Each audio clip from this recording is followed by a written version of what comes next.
Dr. Jose Rizal, the national hero of the Philippines, spent a significant period of his life in Paris, France and Berlin, Germany between 1885 and 1887.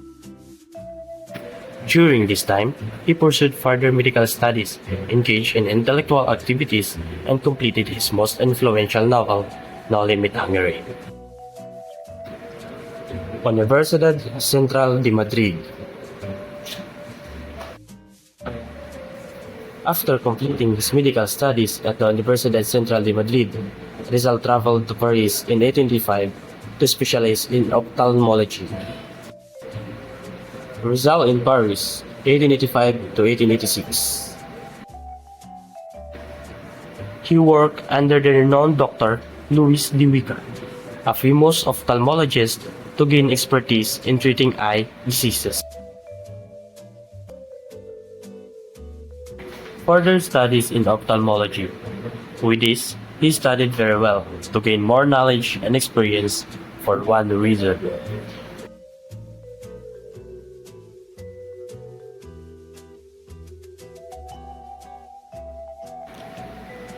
His primary motivation was to treat his mother, Theodora Alonso, who was suffering from blindness.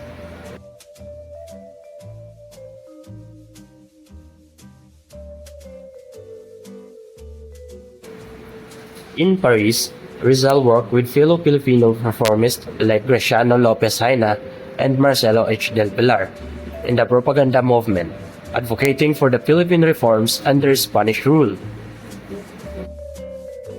Rizal embraced European culture, visiting the Louvre Museum, studying great artists, and refining his skills. Influenced by its intellectual environment, he explored politics, history, and literature, shaping his nationalist ideals.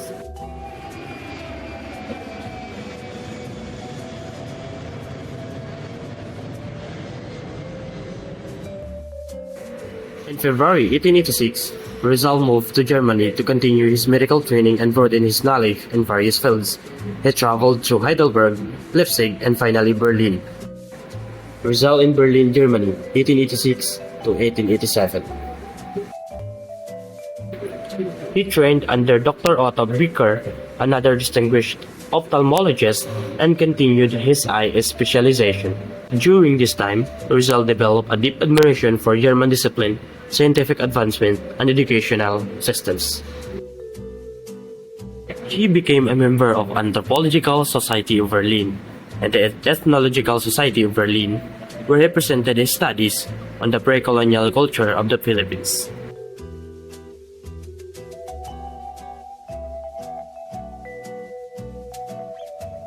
He also formed a close friendship with Ferdinand Blumentritt, an Austrian scholar who would later become one of his strongest supporters.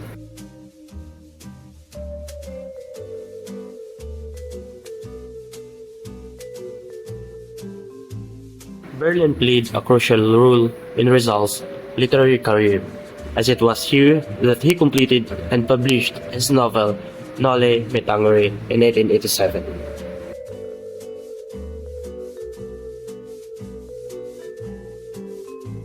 Due to financial difficulties, he initially struggled to print the book, but with the help of Dr. Maximo Viola, a Filipino friend, he was able to fund its publication.